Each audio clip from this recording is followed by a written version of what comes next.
Bonsoir à tous, bonsoir en direct d'Israël. Moi, plus particulièrement, je m'appelle Avi Zana et je vous parle de Jérusalem pour nos rencontres bi-hebdomadaires. Et ce soir, nous avons une invitée très particulière du nom de Cathy Bisraor, que nous allons avoir le plaisir de connaître tout à l'heure, d'entendre sa conférence. Je voudrais vous dire juste quelques mots d'introduction d'abord sur le format de notre rencontre ce soir. Donc après la présentation de Cathy, vous aurez l'occasion tout au long, le loisir de pouvoir nous mettre vos remarques, vos suggestions, vos questions sur le chat en bas de votre écran. Vos micros étant coupés pour des raisons techniques nous permettant de mieux écouter la conférence. Évidemment, les questions, dans la mesure du possible, toutes, en tout cas j'espère, vont être transmises à notre conférencière qui se fera un plaisir d'y répondre. Donc notre rencontre durera de 45 minutes à 1 heure en fonction de vos questions et de votre intérêt pour ce sujet. Vous êtes si nombreux ce soir parce que je pense que le sujet vous intéresse. Et en parallèle, en dehors de cette diffusion Zoom, cette conférence est en parallèle en direct sur notre site, sur notre page Facebook, pardon, et sera ensuite à disposition sur notre bibliothèque YouTube de l'Organisation sioniste mondiale. Alors, en 2 mots, l'OSM, l'Organisation sioniste mondiale, qui est l'organisateur de cette conférence, qui est maintenant à sa 53e conférence depuis le début du Corona, à travers son département de la promotion de l'ALIA et du département des activités en diaspora, qui sont les 2 départements, j'allais dire, qui sont le plus en contact avec les communautés juives dans le monde, a décidé d'être plus proche des communautés qui ne peuvent pas se rendre malheureusement encore aussi facilement qu'ils le voudraient en Israël, et de garder ce contact. Et donc nous abordons à travers ces rendez-vous bi-hebdomadaires un maximum de sujets d'intérêt les plus vastes possibles sur la société israélienne, sur le judaïsme, le sionisme, l'art, la culture et plein d'autres sujets. Donc ce soir, nous abordons le sujet de, j'allais dire, des mutations, si on peut dire, de l'évolution du statut, de la place de la femme en Israël, et j'allais dire des femmes en Israël, puisque nous allons aborder un petit peu différents profils. Vous savez que la société israélienne est composée de, comme dirait le président Rivlin, de tribus. Il y a les non-juifs, il y a les orthodoxes, il y a la population générale, et toutes ces populations, à travers toutes ces populations, dans chacune d'elles, j'allais dire, le statut et la place de la femme dans la société israélienne évolue ces dernières années d'une façon bien particulière. Et nous avons une experte ce soir, Cathy Bisraor, une amie de très longue date, qui est avant tout une grande sioniste, et j'espère que nous allons pouvoir partager un petit peu avec elle quelques mots sur son parcours, et qui est depuis de très nombreuses années une spécialiste de la défense du statut des femmes, et des Hagounot en particulier, des femmes qui ont un certain nombre de problèmes pour refaire leur vie, et qui sont, et nous expliquera ça plus en détail. Donc c'est une Tohénet rabbinite, c'est-à-dire c'est une avocate spécialisée dans les cours rabbiniques, puisqu'en Israël le statut marital est géré uniquement par les tribunaux rabbiniques, en tout cas essentiellement. Voilà, donc avant de passer la parole à Cathy, je voudrais, si elle peut nous dire, parce que ça nous remonte un petit peu en arrière, mais je crois que ça intéresse notre public, nous raconter un petit peu son parcours en quelques mots, ce qu'elle faisait en France, comment tu es arrivé en Israël, et comment tu es intégré, comment tu es arrivé surtout à t'occuper de ce sujet si important et si particulier que tu défends depuis de très nombreuses années. Merci d'avance. Bonne soirée à tous. Merci Avi. Alors au niveau du parcours, très rapidement, moi je suis arrivée en Israël, j'avais 20 ans.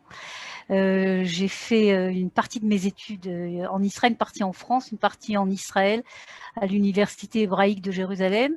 Et ensuite, j'ai fait toute une carrière de journaliste. J'ai travaillé beaucoup pour justement pour la France en français, pour les radios juives et pour Radio J, notamment. J'étais la correspondante de Radio J jusqu'à il y a quelques 2 ans, 2 ans et demi, 3 ans.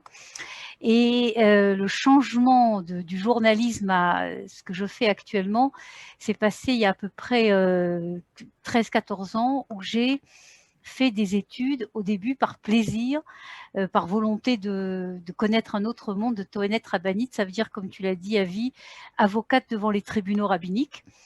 Ce qui est très intéressant comme sujet dans ce métier-là, c'est qu'il était interdit aux femmes pendant de très nombreuses années. Et il y a 25 ans, il y a eu un appel, une demande des femmes, c'est arrivé jusqu'à la Cour suprême pour que les femmes puissent également être introduites dans les tribunaux rabbiniques et que leur voix également soit entendue, alors que, comme on sait, dans un tribunal rabbinique, tout ce qui est le droit familial, 50% des clients, entre guillemets, sont des femmes. Il n'y avait pas de femmes avocates rabbiniques, ce qui était incroyable. C'était interdit et à partir de ce moment-là, ça a été autorisé et donc il y a eu un cursus d'études très particulier qui est un cursus d'études toraniques, de Talmud, de Shulchan Aruch et c'est ce que j'ai fait au début par volonté de l'étude tout simplement. Et il y a 5-6 ans, un peu plus maintenant, un peu plus, 5-6 ans, oui, 7 ans, j'ai eu une demande d'une femme qui était dans une situation dramatique de refus de guette en France et qui a demandé une aide. Et à partir de ce moment-là, je suis rentrée dans ce métier, dans ce domaine-là. Et de l'une à l'autre, j'ai compris qu'il y avait véritablement un vrai drame de milliers de femmes, surtout en diaspora, en Israël, beaucoup moins, je vais l'expliquer d'ailleurs. Et je suis rentrée donc dans ce combat-là. Au sein d'organisations de femmes où on milite depuis des années, avec beaucoup de succès sur certains points, avec également beaucoup d'échecs, c'est-à-dire que les deux réalités se côtoient, les échecs et les succès dans ce domaine du statut de la femme dans le monde religieux. Mais il y a beaucoup de succès également, je crois que c'est ça important. Voilà rapidement mon parcours. Alors, je pense qu'on peut commencer sur le sujet qu'on a choisi ensemble. Et je vais commencer en racontant que hier, sur Radio Shalom, on a fait une émission avec Bernard Aboif, justement de promotion un petit peu de cette soirée. Et Bernard m'a posé comme première question, mais Cathy, mais qu'est-ce que c'est cette histoire? Tu parles de révolution de la femme, alors que cette semaine, c'est la semaine contre la violence, de lutte contre la violence contre les femmes. C'est exactement cette semaine. Et regarde les chiffres qu'on me donne. Regarde les chiffres dont toi-même tu parles. Et maintenant, tu vas parler de la révolution chez les femmes, des choses positives chez les femmes. Mais qu'est-ce que c'est cette histoire?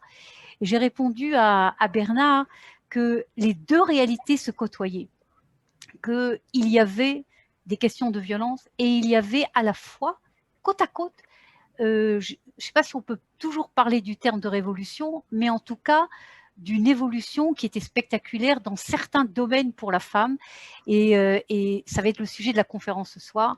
Qu'est-ce qui a changé dans certaines micro-sociétés de femmes? Mais je crois que Bernard a eu raison dans sa question, et c'est sa question qui me donne, qui m'a amené la décision de commencer quand même par la violence, parce que je crois qu'on ne peut pas parler de révolution sans dire qu'aussi il y a un problème, il y a un drame. Et la violence contre les femmes, et surtout que c'est cette semaine, la semaine de Modaout, comme on dit en hébreu, c'est-à-dire de prise de conscience, et on s'est aperçu qu'un des moyens de lutter contre la violence contre la femme, c'est justement d'en parler. Et justement qu'une femme qui est victime de violence, elle entend qu'on parle de ça, ça crée immédiatement un dialogue, des questions, et ça crée également, et je pense que je débute par là. La violence contre la femme, c'est un véritable fléau mondial. Il y en a qui utilisent même, avec l'histoire du Covid, de pandémie mondiale, qui touche tous les pays du monde, toutes les sociétés, justement parce que cette semaine-là de prise de conscience, le chiffre qui a été publié par les autorités internationales parle de près de 25 à, dans certaines sociétés, 40% de femmes qui sont victimes de violences. En Israël, on donne le chiffre, certains de une femme sur 3, d'autres sur une femme sur 4, même une femme, c'est énorme, même une femme sur 4 qui a été ou qui est victime de violence. Et ce qu'il faut savoir, c'est que ça touche tous les milieux. La bourgeoisie comme les milieux pauvres, les milieux religieux, non religieux, les arabes et les juifs. C'est vrai qu'il y a des sociétés qui sont beaucoup plus touchées, notamment la société, par exemple, la société arabe. Je vous donne des chiffres uniquement en 2017, par exemple, 50% des femmes qui ont été tuées en 2017 sont des femmes arabes, qui viennent du secteur arabe. Mais écoutez ce chiffre qui est terrible depuis 2004. Qui ont été tuées par leur mari. Qui ont été tuées par leur mari, oui, c'est vrai, des meurtres au sein de la famille par leur mari. Écoutez ce chiffre depuis 2004. 180 femmes, depuis 2004, 180 femmes ont été tuées par leur mari en Israël. Toute population confondue depuis 2004. En 2019, 23 femmes et maintenant, depuis un an à peu près, également 21 femmes ont été tuées et assassinées. Et ça, c'est si vous voulez, le côté évidemment dramatique, mais à côté de ça, vous avez un quotidien véritablement de la violence. Et le grand problème, c'est qu'on n'a trouvé aucun médicament, aucun vaccin contre ça. Toutes les tentatives qui ont été faites dans le monde entier, en Israël également, vous avez des dizaines de programmes, des organisations de femmes régulièrement, il y a des réunions à la Knesset, etc. On n'a pas trouvé de solution. Les gens qui réfléchissent et qui travaillent sur ce dossier disent c'est pas les budgets qui manquent, c'est pas les organisations de femmes qui luttent pour ce sujet qui manquent. C'est deux choses. Un, c'est l'éducation depuis le plus jeune âge, et deux, c'est la prise de conscience. Parce que le fait d'en parler, parce qu'on s'aperçoit énormément que lorsqu'une femme est consciente du problème, ou l'entourage d'une femme est consciente du problème, sortir de la violence est beaucoup plus rapide quand elle sait qu'il y a une porte à qui taper, un téléphone à qui téléphoner, et donc c'est les deux directions. Mais même ça, même avec ça, avec toute la publicité qu'on entend par exemple sur les chaînes israéliennes depuis maintenant plusieurs semaines après des drames qui ont eu lieu, n'empêche pas qu'il y a une augmentation. Je peux vous dire que nous, on a une ligne juridique tous les soirs et qu'on reçoit des dizaines et des dizaines de coups de téléphone de femmes qui sont victimes de violences.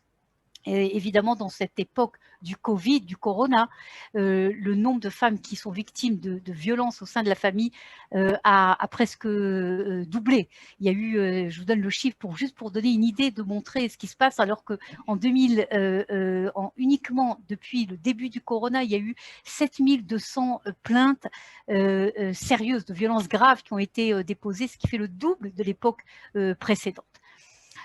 Et encore un point sur ça, il y a également une responsabilité de l'État, de la justice, car on voit, et en tout cas en Israël, il y a eu beaucoup de critiques sur des juges qui sont très conciliants par rapport à ce problème de la violence, et c'est sûr que ça, c'est un des sujets qu'il faut soulever. Il faut également dire que tout ce que je viens de dire, on parle de la violence physique, mais il n'y a pas seulement la violence physique, il y a des violences dont on parle moins, mais qui sont tout aussi graves que la violence morale, la violence sexuelle également au sein de la famille, qui est un véritable fléau également, et la violence économique, qui est un des sujets importants, parce qu'il y a une loi qu'on est en train d'essayer de faire passer à la Knesset, justement. La grande majorité, évidemment, des victimes de la violence économique, ce sont des femmes, et là également, également il y a des tentatives. Et donc, la violence contre la femme, c'est un fléau qui est une réalité en Israël comme elle est dans le monde. Et si vous me demandez quel est le statut de la femme d'une manière générale, le statut de la femme en Israël, il n'est pas très différent du statut de la femme dans tous les pays occidentaux. Aussi bien au niveau de la violence, je viens de l'expliquer, aussi bien au niveau de son intégration dans le système, dans les sphères importantes de la direction de l'État, de l'économie, également le problème de niveau de salaire. Tout ceci, il n'y a pas de grandes différences entre Israël et le monde et les femmes des pays occidentaux.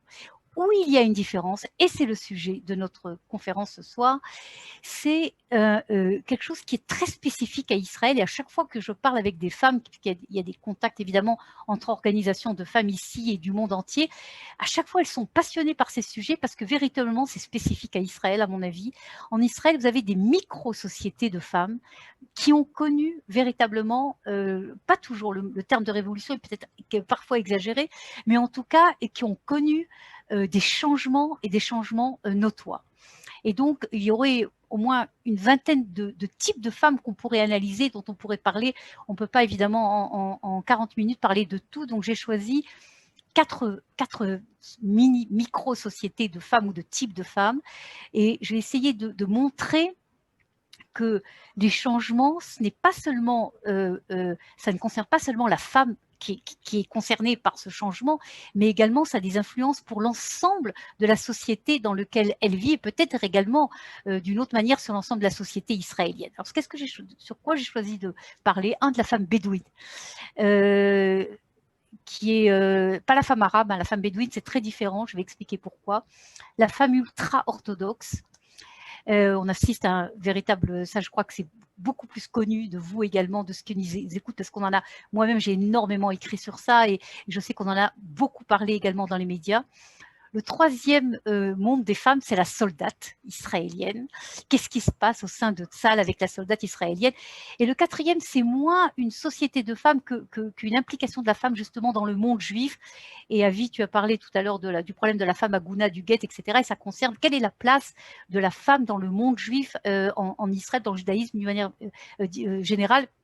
Et là également, il y a des changements. Alors, je commence par la femme bédouine et je fais un lien avec ce que je viens de parler, l'histoire de la violence. La femme bédouine est la femme qui est la plus touchée par la violence en Israël.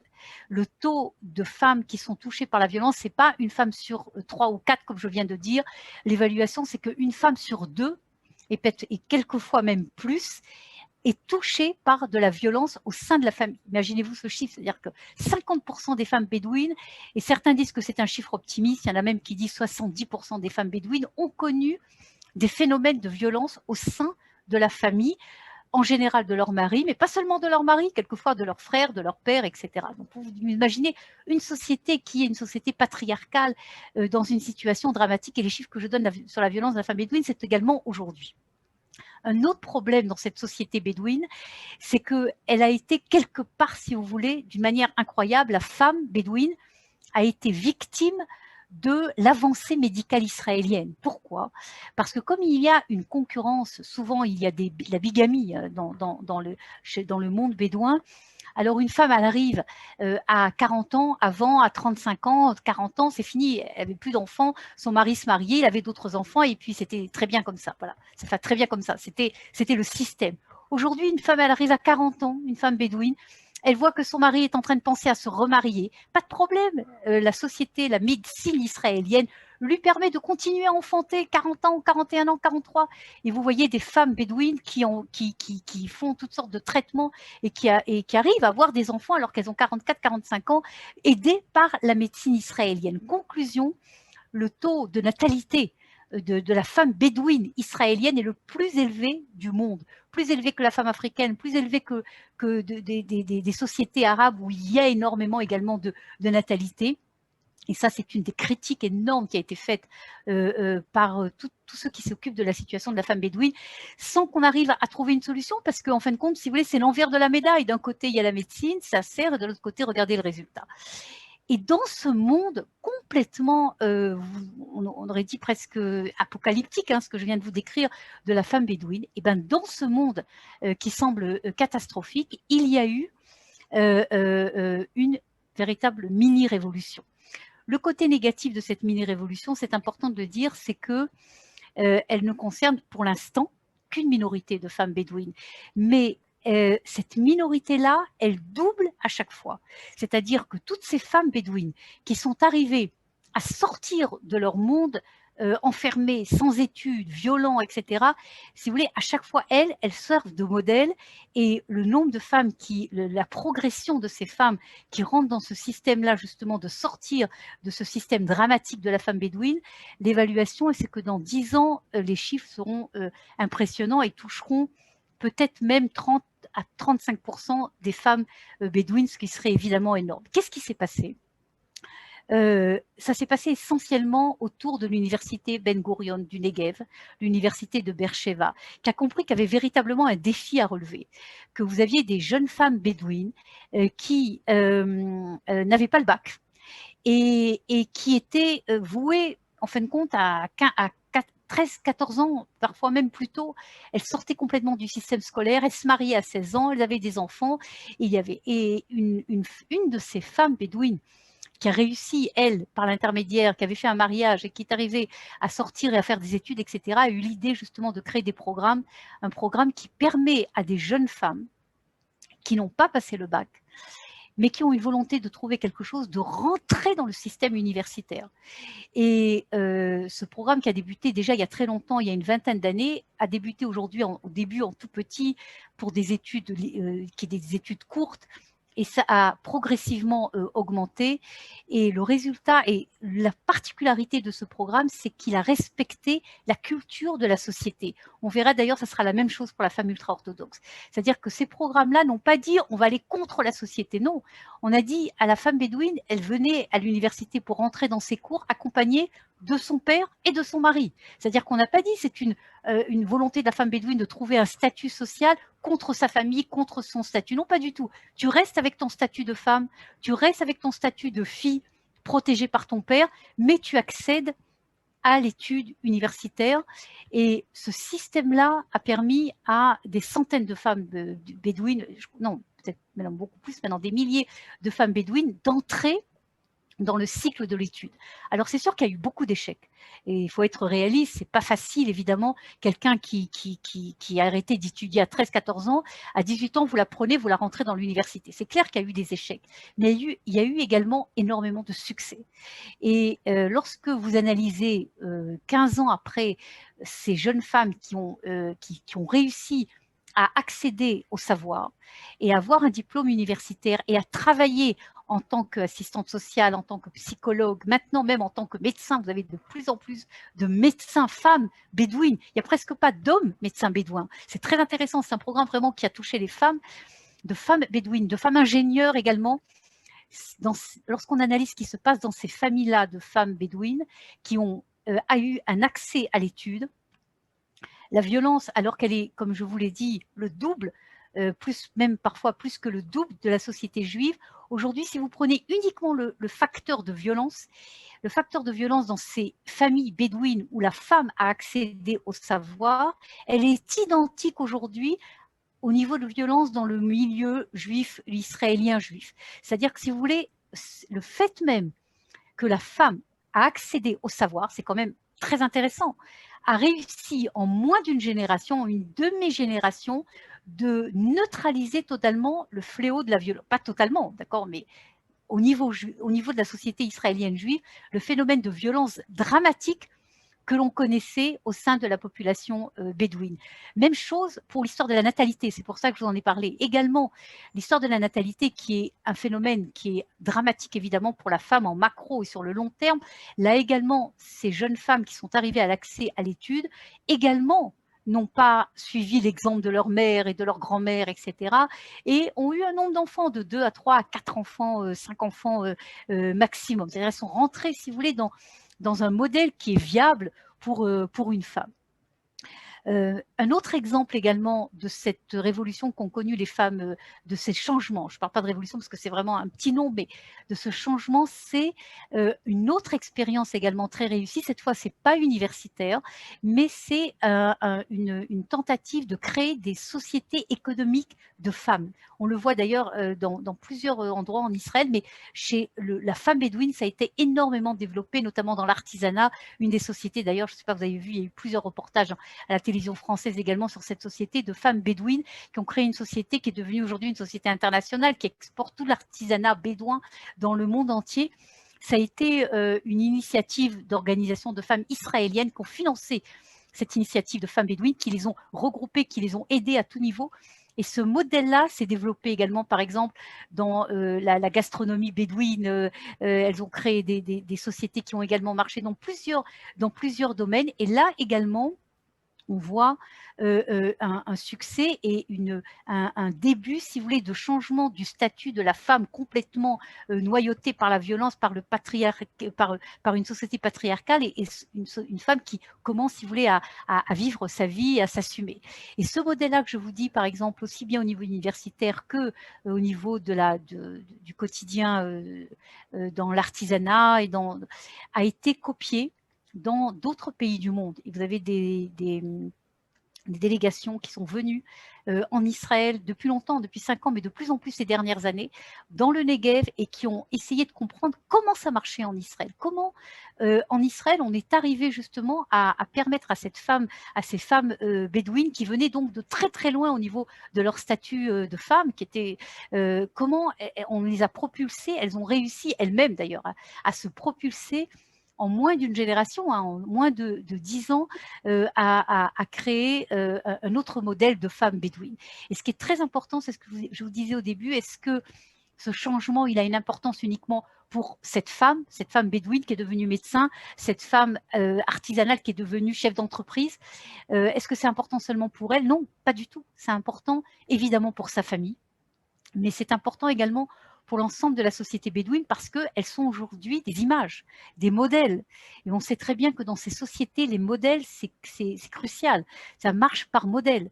Et aujourd'hui, il y a une nouvelle initiative où ces femmes se regroupent et elles donnent des conférences. Elles vont de village en village. Elles rencontrent parfois des petites filles de 10, 12 ans, justement pour créer l'envie, pour créer un modèle et pour leur dire, voilà, il y a un autre modèle de femme que celui de votre mère et que celui de votre grand-mère. Il y a également une possibilité d'accéder au monde moderne, de découvrir, d'avoir un métier, de s'assumer également financièrement, de ne pas être dépendante toujours de la bonne volonté du père ou du grand-père et du mari, etc.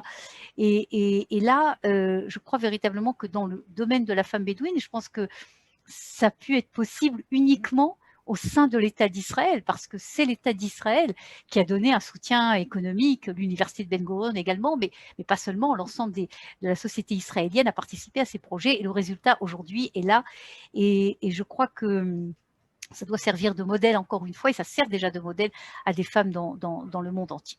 Voilà donc pour la femme bédouine. Maintenant, pour le deuxième modèle, qui est, je crois, beaucoup plus connu de celles et de ceux qui sont avec nous ce soir, c'est la femme ultra-orthodoxe. Alors, je vais y passer un peu plus rapidement.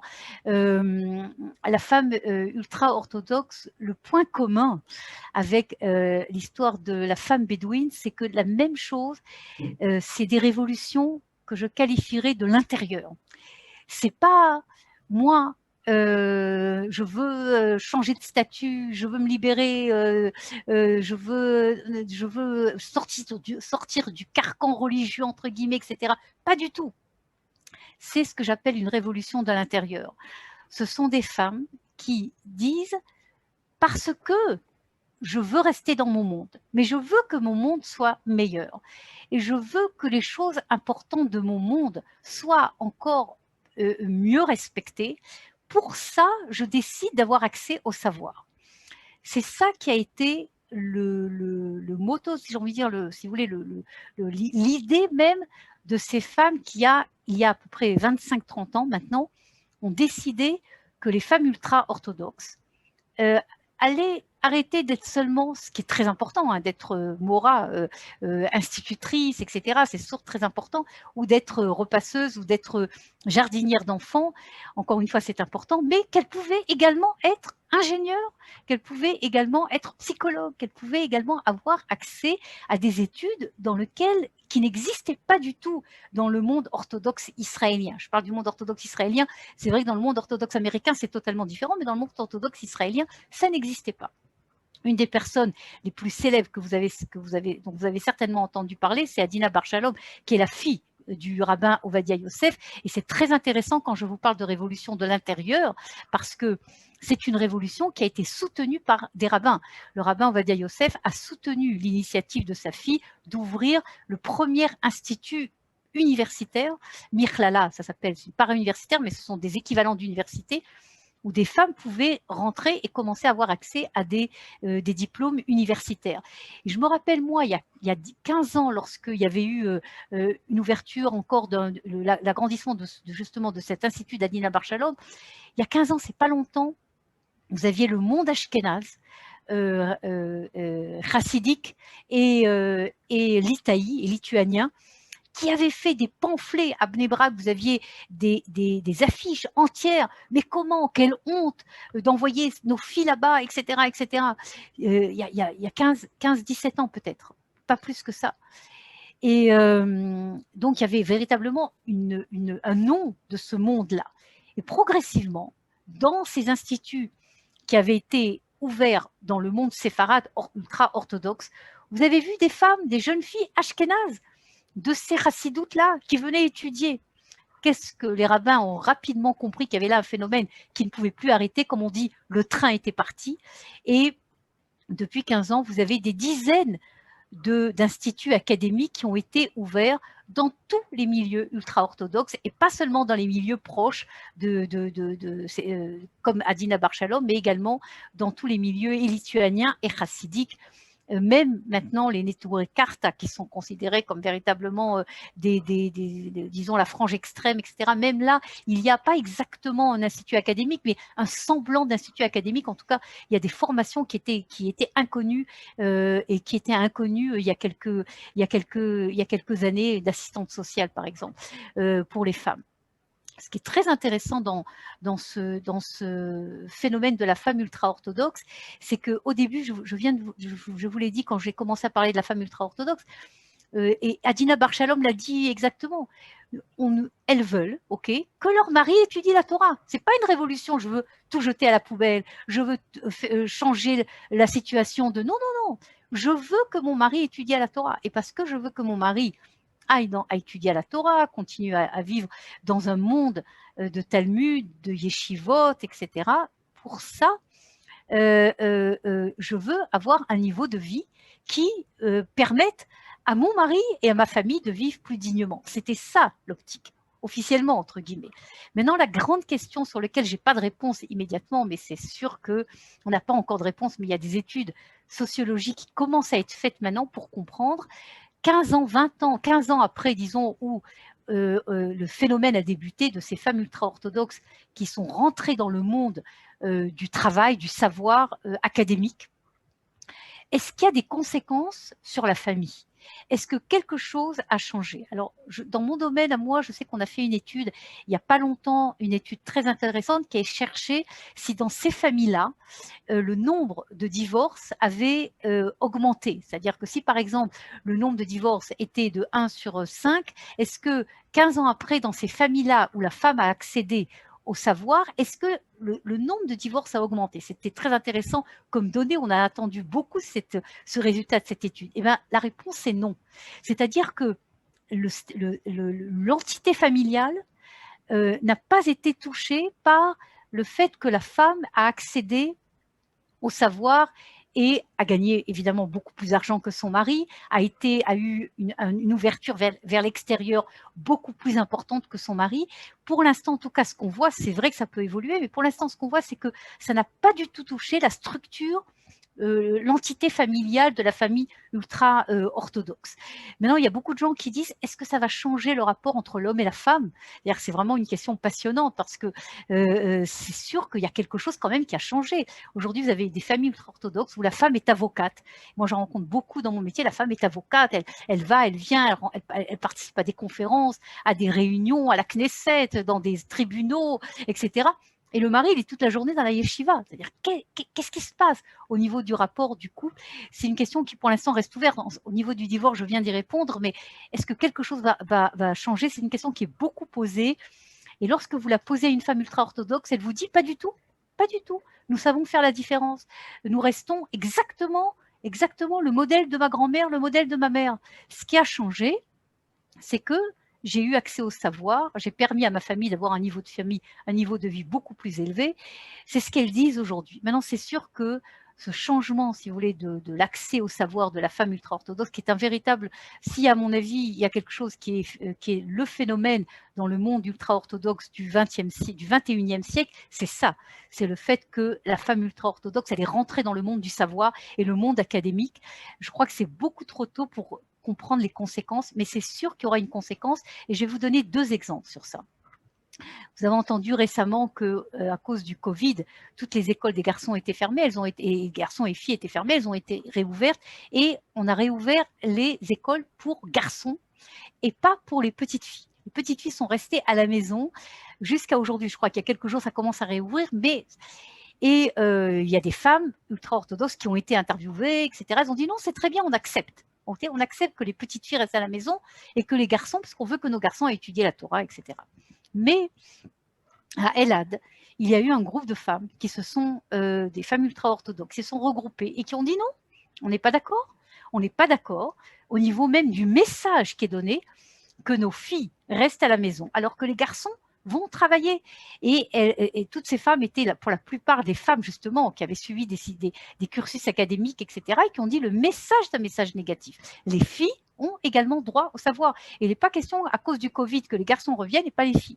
Et elles ont créé une école parallèle justement pour permettre à ces petites filles. Donc, c'est vrai que c'est pas des milliers de femmes ultra-orthodoxes qui ont pris cette décision.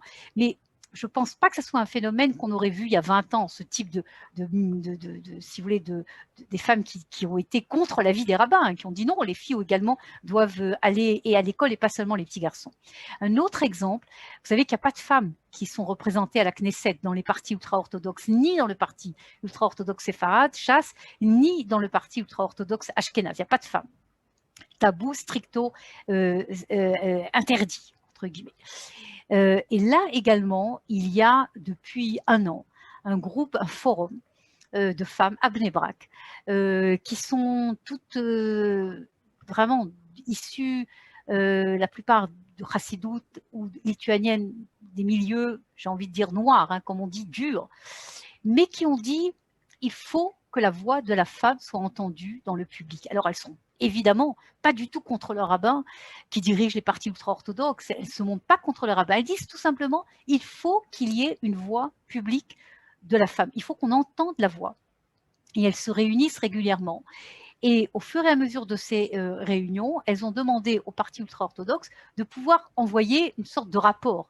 Et ça a été accueilli positivement. Et maintenant, ces femmes envoient aux dirigeants du parti ultra-orthodoxe Ashkenaz et également séfarade leur vision des choses sur des sujets qui ne sont pas du tout des sujets seulement qui concernent la femme d'une manière générale. Alors c'est sûr qu'on est loin encore de l'entrée de la femme ultra-orthodoxe dans la politique, hein, je ne dis pas du tout ça, mais regardez quand même ce qui se passe. Ça n'aurait pas été possible, à mon avis, il y a une quinzaine d'années, qu'on entend tout d'un coup qu'il y a un groupe de femmes de Bnei Brak qui crée un forum de conseils de conseils politiques, ou en tout cas de vouloir faire entendre leur voix chez les partis, à la direction des partis ultra-orthodoxes. Voilà donc sur la femme ultra-orthodoxe. Je passe maintenant à la soldate israélienne. Et l'image d'Épinal, vous savez, de la soldate, hein, du palmar en costume, en uniforme de soldate, etc. Je me rappelle quand je faisais des conférences, on me disait « mais c'est vrai, etc. C'est la femme. » Et je ne pouvais pas dire que c'était vrai, parce qu'il y a quelques années, ce n'était pas vrai. La soldate israélienne, l'image d'Épinal que l'on a de la femme soldate qui a été divulguée pendant des dizaines et des dizaines d'années et qui a accompagné la création de l'État d'Israël. Je pense que jusqu'il y a à peu près disons, quinzaine d'années ou une vingtaine d'années, disons, c'était, je ne veux pas dire un mensonge, parce qu'il y avait en effet des femmes soldates, d'accord, mais pour être un petit peu, disons, brutes, elles étaient là pour des tâches, servir le thé, si j'ai envie de dire, ou alors des tâches administratives, ou pire encore, comme disait Ezer Weizmann, il disait les meilleurs au Thaïs, okay, les meilleurs à l'armée de l'air et les meilleurs au féminin, aux pilotes. Je pense que si aujourd'hui un homme politique prononçait cette phrase qu'avait dit Ezer Weizmann, je pense qu'il serait immédiatement convoqué à la police pour savoir exactement comment il a pu prononcer une telle phrase. Mais c'était la phrase que tout le monde parlait. Moi, je sais que quand je suis arrivée en Israël, j'ai entendu cette phrase, c'était le consensus au sein de Tsahal. Il faut dire également qu'au sein de Tsahal, pendant des années, et jusqu'il y a une dizaine d'années, ça a été le véritable fléau de problèmes de problèmes sexuels au sein de Tsahal était un véritable fléau contre lequel Tsahal n'était pas arrivé à lutter pendant des années et des années. Et on sait qu'il y a eu des affaires dramatiques, notamment de capitaines, de commandants qui ont été ensuite jugés justement pour avoir abusé sexuellement de leurs soldats, etc. Pourquoi je raconte ça? Parce que l'image d'Épinal qu'on a eue de la femme israélienne soldate, c'était un mensonge pendant des années. Et là également, à part quelques exceptions, c'est sûr qu'il y a eu, comme toujours, il y a des exceptions. Mais si vous voulez, à 90%, c'était pas. La femme, la femme soldate, elle était complètement en retrait, elle était là pour servir le soldat, point à la ligne. Et tout doucement, les choses ont commencé à changer. Et là, si vous voulez, également, comme on le voit à l'intérieur, et ça, c'est encore une fois quelque chose de commun, la femme bédouine, la femme ultra-orthodoxe et également la soldate, d'accord. Ça n'a pas été des révolutions, c'est pas mai 68, je veux tout bousculer, je monte sur les barrières, etc. Pas du tout. C'est exactement la même chose. C'est ce que j'appelle de nouveau la révolution de l'intérieur. C'est je veux être soldate. C'est pas je veux faire non, je veux être de l'intérieur. Je veux avoir un rôle. Je veux jouer. Je veux influencer. Je veux être première. Je veux être présente. Je ne veux pas être là pour servir le soldat. Je veux pas être là pour servir le thé. Je veux pas être pour faire des tâches qui n'ont aucune signification. Je veux une vie avec une signification. Je veux passer 2 ans de ma vie à faire quelque chose qui sera quelque chose d'important pour moi, c'est sûr, mais aussi pour l'État d'Israël. L'histoire, elle a commencé, vous la connaissez peut-être certainement parce que c'est la plus célèbre, il y a à peu près 25 ans, par une jeune femme qui voulait devenir pilote et ça lui a été refusé. Elle a été jusqu'à la Cour suprême. En fin de compte, elle a gagné son procès. Et à partir de ce moment-là, on a autorisé le principe même qu'une femme peut devenir pilote de l'armée de l'air. Elle-même n'est pas devenue pilote parce qu'ensuite, les choses, il y a eu d'autres problèmes en ce qui la concerne, etc. Mais si vous voulez, ça a été, en Israël, ça faisait les titres, hein, ça faisait la une de tous les quotidiens. Une femme va pouvoir devenir pilote de l'armée israélienne. C'est à peu près, disons, il y a 20 ans. C'est pas très longtemps. Aujourd'hui, vous avez des dizaines de femmes qui sont pilotes, y compris pilotes de F-16, etc., de l'armée de l'air israélienne. Mais il y a 20 ans, c'était véritablement quelque chose qui était inimaginable. Et on s'en serait, et écoutez, vous voyez ce que j'ai dit, c'est pas que Tsahal a cherché que des femmes, non, c'est une femme qui a mené le combat. Et cette femme qui a mené son combat pour devenir pilote, elle a été le début d'un véritable, également, je pense qu'on peut dire, phénomène de jeunes femmes qui ont dit comme elle, on veut pas être seulement quelque chose de subalterne, on veut être combattante. Et à partir de ce moment-là, il y a eu des corps de combattantes beaucoup plus, parce que jusqu'à présent, il y avait des corps de combattantes, mais c'était véritablement en dernière ligne, si vous voulez. On a rentré les femmes dans des corps de combattants d'élite. Les derniers combats, un des derniers combats a été toute l'unité de chars, où les femmes étaient interdites dans les unités de chars. Une femme ne pouvait pas être tankiste, hein, ne pouvait pas rentrer dans une unité de chars. Elles ont mené, un groupe de femmes, un combat. Moi, quand je voyais, je dis waouh, elles ont peur de rien. C'est-à-dire, elles ont été jusqu'aux plus hautes instances juridiques pour imposer à Tsahal qu'il y ait des femmes qui servent dans des unités de chars et à des places combattantes. Le combat, il n'est pas encore fini parce que oui, elles ont obtenu l'autorisation, mais il y a des postes qu'elles ne peuvent pas avoir, etc. Mais si vous voulez, elles ont quand même gagné. Elles ont gagné. Aujourd'hui, l'unité de chars est une unité qui est ouverte aux femmes. Même chose pour beaucoup d'unités combattantes et presque tous les quelques mois, vous entendez une nouvelle histoire. Par exemple, maintenant, la nouvelle histoire, c'est une unité d'élite qui s'appelle l'unité d'Ouvdevan, qui est une unité, véritablement, une des grandes unités d'élite de l'armée israélienne, où les femmes étaient interdites. Et voilà qu'il y a un groupe de 3 jeunes femmes, 3 jeunes filles, qui ont dit, nous, on veut passer les mêmes examens. Si on les rate, mais que Tsahal nous donne l'autorisation au moins de passer les examens. C'est exactement d'ailleurs ce que disent ces femmes qui veulent rentrer dans des unités d'élite depuis plusieurs années. Et aujourd'hui, elles sont d'ailleurs interviewées dans tous les médias depuis quelques jours en Israël, parce qu'il y a actuellement un débat qui est arrivé au chef d'état-major et qui doit trancher également sur l'histoire de Duvdevan. Et le journal Haaretz a écrit que l'histoire de Duvdevan, qui est une unité d'élite très spéciale, très dangereuse, également très particulière, si véritablement elles réussissent leur combat, et apparemment elles vont réussir. Apparemment, je pense que Tsahal ne va pas avoir le choix que de leur permettre au moins de passer les examens. Et donc, s'il y en a qui réussissent ces examens, elles vont être entrées dans cette unité de Duvdevan. Et le journal Haaretz écrivait hier ou avant-hier que si véritablement, avec l'histoire d'Ouvdevan, elles arrivent à rentrer, c'est l'ouverture pour les femmes de presque toutes les unités d'élite de l'armée israélienne, et que là, véritablement, il y a une révolution. Alors, on n'en est pas encore à une femme chef d'état-major, mais si vous voulez, c'est véritablement le fait qu'on voit maintenant des femmes, on va voir maintenant des femmes dans presque toutes les unités combattantes, avec tous les problèmes que ça représente, parce qu'évidemment, il y a des problèmes d'éthique énormes. Ces unités La combattantes. première femme générale l'a été qu'il y a une dizaine d'années. Exactement, exactement, une générale qu'une dizaine d'années. Et l'histoire de ces femmes combattantes, le grand problème évidemment, c'est que c'est combattant.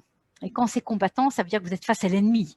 Et si vous voulez, là, il y a un véritable problème d'éthique, il y a des forums au sein de ça, de savoir, en fait, on met des femmes face à des possibilités d'être face à l'ennemi en direct, prisonnières également, etc., etc. Et ça pose des problèmes éthiques énormes. Il y a des forums spéciaux qui ont été créés au sein de l'armée israélienne, en coopération avec beaucoup justement d'organisations de toutes sortes, etc., pour discuter de ce problème, parce que c'est sûr que ça pose énormément de questions. Cette introduction en force, hein, qui va être de plus en plus, à mon avis, des femmes, des jeunes femmes dans des unités combattantes. Voilà. Alors, le dernier domaine, avant les questions, c'est ce que je parlais de la femme dans le monde juif. Okay, c'est très vaste, mais c'est là également, il y a eu, là je crois qu'on peut véritablement parler de révolution, parce que la femme a eu accès à des métiers qui étaient interdits jusqu'à présent, ou en tout cas qui n'étaient pas, comme on dit en hébreu, mekoubalim, c'était pas normal de voir des femmes. Je vous donne pardon ? Accepter, oui, c'est ça. Accepter, merci, exactement, accepter. C'était pas accepter même, c'était pas une question de, c'était pas accepter. Regardez, premier exemple, tout ce qui est le domaine de Ta'arat HaMishpacha, tout le domaine de la pureté familiale. Jusqu'à présent, à chaque fois qu'une femme avait un problème dans ce domaine-là, d'accord, qui elle allait voir ? Elle allait voir un homme ? Elle allait voir un rabbin ? Et il y a des femmes qui ont dit, mais comment est-ce possible ? Il y a des centaines d'années, il y a des femmes qui connaissaient les lois de la pureté familiale et qui donnaient des conseils. C'est les grands-mères, les mères qui donnaient des conseils à leurs filles. Pourquoi aujourd'hui il y a des rabbins qui se mêlent de problèmes d'intimité de femmes ? A été créé un institut qui s'appelle l'Institut Nishmat, qui forme des femmes qui sont spécialisées dans les problèmes de pureté familiale. Ils ont une ligne d'ailleurs ouverte qui est disponible dans plusieurs langues. Et ce qui est très intéressant dans cette affaire, c'est que si au début c'était complètement décrié, au début c'était les ultra-orthodoxes entendaient ça et disaient ah, « vous approchez pas de ces femmes-là ». Aujourd'hui, à Bnei Brak, à Mea Shearim, à Géoula, dans tous ces quartiers ultra-orthodoxes, vous avez des femmes qui ont appris soit à Nishmat, soit dans d'autres instituts, parce que dans les instituts également ultra-orthodoxes, ils ont compris qu'il fallait également donner l'accès aux femmes à ce domaine-là, dans ce domaine-là. Et vous avez également donc plusieurs instituts qui se sont créés, qui ont formé des femmes qui sont spécialisées dans ce domaine. Alors je ne dis pas que c'est encore totalement majoritaire, la grande majorité dans ce monde sont toujours des rabbins qui sont mêlés, mais de plus en plus, vous voyez des femmes, ce qui est normal, quelquefois une femme parle à une femme. Voilà un exemple. Dans mon exemple également donc de Tohénet rabbinite, comme je vous l'ai dit, il y a 25 ans, il n'y avait pas d'avocate rabbinique, il n'y avait que des hommes. Et là également, le fait que des femmes puissent représenter des femmes, ça change totalement la situation. J'aime toujours donner cet exemple d'il y a 20 ans d'une femme, Tohénet rabbinite, qui s'est retrouvée devant un Beth Din, un tribunal rabbinique à Jérusalem, et elle est venue elle représentait une femme, il dit mais pourquoi elle veut divorcer ? Violence morale. Le tribunal rabbinique l'a jeté, il dit violence morale, c'est pas du tout une raison de divorce. Le dioun est fini, l'audience est finie. Il y a même pas, ça n'existe pas, violence morale. Et qu'est-ce qu'elle a fait, cette Tohénet rabbinite ? Elle a tout simplement pris le livre que tout le monde lit. Elle a pris le Shulchan Arour. Elle a ouvert le Shulchan Arour et elle a montré au Beddin, au juge rabbinique, oui, merci, au juge rabbinique, elle a lu avec eux mot par mot, ce qui est écrit dans Shulchan Arour. Mais seulement une femme pouvait lire cette phrase-là, que la violence morale, oui, c'est une raison de divorce, pas la violence physique, uniquement la violence morale. C'est écrit noir sur blanc sur le Shulchan Arour, et pendant des années, des avocats rabbiniques hommes n'avaient pas compris, parce que peut-être seule une femme peut comprendre que la violence morale, c'est véritablement une violence aussi grave que la violence physique. Et à partir de ce moment-là, et depuis cette histoire, la violence morale est considérée comme une raison acceptée de divorce dans les tribunaux rabbiniques. Maintenant, j'ai entendu récemment que tout ce qui est le problème de cache-route, hein, c'est intéressant, tous les problèmes de cache-route également, jusqu'à présent, il n'y avait pas des femmes qui contrôlaient la cache-route. Pourquoi pas? Pourquoi des femmes ne pourraient pas être responsables de vérifier les cache-routes dans les restaurants? Non, il n'y avait pas de femmes, il n'y avait que des hommes. Là également, les femmes commencent à rentrer. Un des sujets qui est des sujets les plus épineux et les plus dramatiques, je finirai par là, c'est l'histoire du guet, hein, le problème du refus de donner le guet. Alors là, je veux être très prudente parce que je ne peux pas dire qu'il y a une révolution parce que malheureusement, il y a encore énormément de femmes qui ont leur vie qui est complètement arrêtée hein, parce que leur mari refuse de leur donner le guet. Mais j'ai envie de dire, et je ne pense pas que je me trompe sur ça, que le problème, il est essentiellement dramatique et très, très grave en diaspora. En diaspora, c'est un méga phénomène. On s'en aperçoit ici en Israël tous les jours parce qu'elles arrivent ici chez nous, qui concerne des milliers et milliers et milliers de femmes. Et lorsqu'on disait ça, des milliers de femmes, il y a quelques années, on nous disait non, c'est pas vrai que cette histoire. Mais aujourd'hui, les tribunaux rabbiniques qui sont envahis de femmes du monde entier qui arrivent avec des histoires impossibles, souvent impossibles à régler, s'aperçoivent que véritablement. Et donc, le phénomène, il reste un phénomène dramatique qui exige que ce qu'on appelle Gdolé Ador, les grands de cette génération, des rabbins, se lèvent et trouvent une solution à ce drame. Ce n'est pas évidemment le sujet aujourd'hui, mais il y a des solutions et les solutions doivent être trouvées. Mais puisque notre sujet de notre conférence, ce sont les progrès, je crois qu'on peut dire quand même qu'en Israël, je ne dis pas qu'il n'y a pas de problème, hein, on a chez nous plusieurs dossiers que l'on a et épineux et qu'on n'arrive pas à régler, et des femmes qui sont dans des situations qui sont dramatiques, je parle des femmes israéliennes, hein, parce qu'encore une fois, les femmes de la diaspora, c'est complètement différent. Et donc, il y a encore des problèmes, ok, mais, il y a quand même un changement. Vous avez tous connu le film Get de Ronit Elkabetz il y a une quinzaine d'années. Moi, quand j'ai fait mes études, j'ai vu le film Get et je peux vous dire que dans les tribunaux rabbiniques, quand je faisais mon stage, je voyais le film Get en réalité. C'était le film Get, ce qui se passait dans les tribunaux rabbiniques. 15 ans après aujourd'hui, je ne vois plus du tout ça. Aujourd'hui, la situation, elle a changé de tout en tout. Est-ce que c'est la pression des médias? Est-ce que c'est la pression des organisations de femmes qui ont fait un tapage médiatique énorme sur toute cette histoire-là? Ou est-ce que c'est tout simplement, peut-être, hein, donnons-leur le kavod, comme on dit, des tribunaux rabbiniques qui ont compris que les temps avaient changé et que lorsqu'une femme vient et qui dit « je veux divorcer », alors il faut l'aider à divorcer. C'est pas pourquoi, etc. Je veux divorcer, alors je t'aide à divorcer.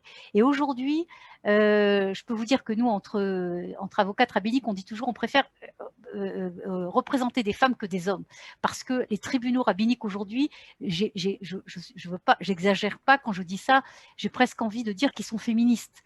C'est-à-dire que vous avez véritablement un changement qui s'est opéré ces 10 dernières années dans les tribunaux rabbiniques israéliens.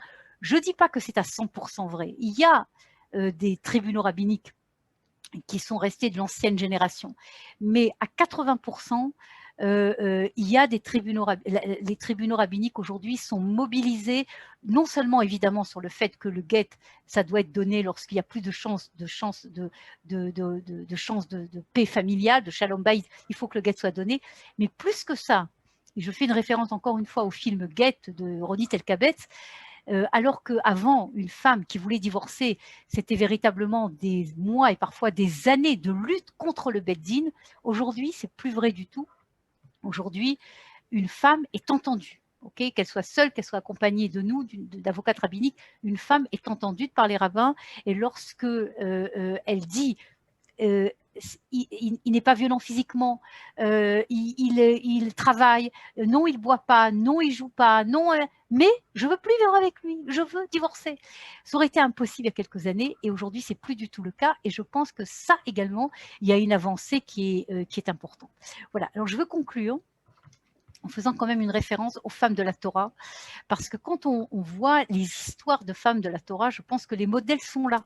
Tout ça, on ne les lit pas toujours, mais les modèles sont là. Regardez Sarah, de femmes qui ont su mener leur destin, prendre leur destin en main, dire non au danger, dire oui à leur choix, à leur intuition.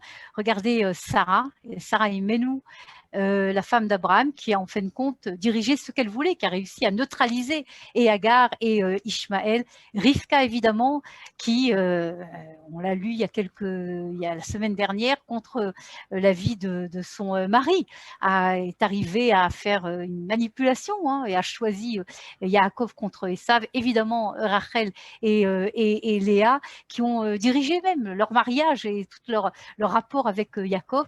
Et je crois qu'un des modèles féminins qui est le plus célèbre et qui est certainement la première féministe de l'histoire, est une femme qui a pris son destin en main, qui a montré le modèle qu'une femme peut prendre son destin en main. C'est évidemment Tamar, l'histoire de Tamar et Yehuda. J'ai beaucoup écrit sur ça déjà, mais je pense que ça vaut la peine de rappeler de cette femme qui devait être oubliée de l'histoire. L'histoire est connue. Qui devait rester dans son coin, qui a monté tout un stratagème pour attirer son beau-père Yehuda, pour attirer Yehuda. Et de là est né un enfant qui est devenu, en fin de compte, comme on le sait, l'aïeul du roi David Améler. Et donc, Tamar aussi comme exemple, mais donc toutes les femmes, je crois que si on prenait chaque femme de la Torah, y compris Bathsheba, la femme de... Et également, la mère de Shlomo, la femme de David Améler également a choisi, a dirigé sa vie, etc. Et je pense que nous, en tant que femmes, nous avons dans la Torah, dans la Bible, beaucoup de modèles. Je crois que c'est ces modèles-là que l'on doit suivre. Voilà, je suis prête à répondre aux questions, mais là, il faut que je lise les questions, si j'ai bien compris, n'est-ce pas, Avi? Ou est-ce que tu veux me les donner, Avi, peut-être? Tu vas jeter un coup d'œil. D'abord, je voudrais remercier, tu as parlé des organisations féminines. On a parmi nous, je crois, la présidente de la VISO, Diana, Janine Elkoubi, qui te remercie de ton exposé, d'autres remerciements encore, d'autres responsables d'organisations féminines en France qui font un travail important au sein de la communauté. Je voudrais féliciter la petite minorité d'hommes, une vingtaine d'hommes sur les 100 éditeurs qui nous suivent dans cette conférence, qui se sont joints à nous. Je crois que c'est important aussi, que ça ne reste pas une question purement féminine. Pour prendre un petit peu le contre-pied de ce que tu as dit, tu dois le lire, il y a une question qui est intéressante, qui dit au contraire, justement à cause de cette image chaloutique très longtemps entretenue du monde égalitaire du kibbutz, de Golda Meir comme une des premières premiers ministres dans le monde occidental ou dans le monde birlal, on nous poserait la question de savoir est-ce qu'il n'y a pas eu une régression, mais je crois, sans vouloir répondre à ta part, je crois que la régression, elle est dans l'image et pas dans la réalité, si je veux bien reprendre un peu ce que tu as dit, Cathy, en fin de compte. C'est qu'on nous a très souvent vendu une société égalitaire israélienne qui n'était pas vraiment et qui commence à le devenir. D'abord, je crois que Golda Meir, c'était c'est sûr une femme, d'accord, mais elle n'était pas du tout symbole de sa société. Et c'est vrai, je crois que tu viens de le dire, Avi, c'était une image. C'est comme par exemple la femme soldate, c'est exactement la même histoire. C'est la femme soldate en uniforme. Dans le monde entier, on a cru que la femme soldate en uniforme en Israël, c'était l'égalité. Et je crois que la société israélienne n'est certainement pas une société égalitaire. D'ailleurs, elle n'est pas une société égalitaire. Ça, c'est une des grandes critiques contre la société israélienne. Si on prend les pays de l'OCDE, il y a eu des chiffres qui ont été montrés. Israël est une des sociétés les moins égalitaires. Et donc, il y a beaucoup de problèmes d'égalité, de problèmes de rapport entre le haut niveau et le bas niveau. Mais en ce qui concerne la femme a toujours été, à part l'image, qui était une image, c'est vrai, sympathique, égalitaire, la femme n'a jamais du tout eu un statut égalitaire au sein de l'État d'Israël. Certes, Golda Meir, mais ce n'était pas la réalité dans le quotidien, bien au contraire. Je crois qu'un des phénomènes qui est le plus important, c'est toute l'histoire de le MeToo, le MeToo que l'on vit maintenant. Israël était un pays à ce niveau-là qui était très problématique pour la femme. Vous avez des hommes politiques et par respect par ces hommes politiques, jamais je cite les noms, mais chacun comprendra et chacun sait de qui je vais parler, des hommes politiques qui ont été à la création de l'État d'Israël ou qui ont joué des rôles cruciaux dans les villes et qui sont des héros de l'État d'Israël, mais des hommes qui s'affichaient ouvertement dans des relations qui étaient inacceptables par rapport à la femme. Je peux vous dire qu'aujourd'hui, c'est impossible. Aujourd'hui, c'est pas à cause de MeToo, il y a une évolution de la société israélienne qui fait que il y a véritablement un changement. On en est loin encore d'un changement total et totalement positif. Mais je crois qu'il y a un changement et il faut pas, et le changement est que la société israélienne pour la femme était pas du tout égalitaire, et au contraire, que la femme était dans un statut qui était problématique à beaucoup de niveaux. Aujourd'hui, il y a de plus en plus d'histoires qui sortent, notamment l'histoire des historiens du Palmar, le Palmar qui est l'ancêtre de Tsahal, hein, et qui a toujours voulu véhiculer cette image justement égalitaire avec ces quelques femmes héroïnes qui ont été montrées. En fin de compte, quand ces historiens montrent que sur le terrain, c'était pas du tout le cas. Et il y avait eu beaucoup de femmes qui ont été véritablement victimes, non seulement d'une inégalité, mais pire encore, qui ont souvent été jetées au loup pour justement mettre en valeur, entre valeur des hommes. Et je crois que c'est pas à l'honneur de l'État d'Israël, ça c'est clair, mais que ce qui est positif, c'est qu'il y a aujourd'hui une évolution et une évolution très importante. Cathy, il est bientôt 9 heures. Il y a une question en tout cas qui est importante. Je sais que tu as écrit au moins un livre. On nous demande la question de savoir où peut-on lire ce que tu as écrit, article de presse éventuellement ou livre. C'est intéressant pour pouvoir donner une suite parce qu'évidemment, on ne pourra pas répondre à toutes les questions. D'abord, j'ai un blog. D'abord, j'ai un blog dans lequel il y a tout. Ok, ça s'appelle endirectdejérusalem.com. Et là, vous avez accès aux livres que j'ai écrits, beaucoup d'articles que j'ai écrits. Également, j'ai un blog dans le Times of Israel, mais je pense qu'au blog endirectdejérusalem.com, il y a le plus d'informations possibles. Et je crois que si j'ai un message à donner à vie, c'est que chaque femme et chaque homme d'ailleurs qui nous écoute, il doit être le messager que les changements dans le monde de la femme sont possibles. Je crois que les exemples que j'ai donnés, aussi bien chez la femme ultra-orthodoxe que chez la femme bédouine, je n'ai pas parlé, mais également la femme éthiopienne, il y a beaucoup de changements, etc. C'est que les choses sont possibles et qu'une femme doit décider de son destin. Et je crois que ce message-là, c'est ce message qui doit passer. Et c'est ce message qui doit être transmis à chaque fois, j'ai presque envie de dire de femme à femme, mais ça peut être également par l'intermédiaire d'un homme. Mais je crois que c'est très important parce que si je fais le lien avec le premier sujet dont nous avons parlé, à savoir la violence, le moyen, si vous voulez, de neutraliser justement la violence, c'est qu'une femme, elle sait qu'elle peut prendre son destin en main.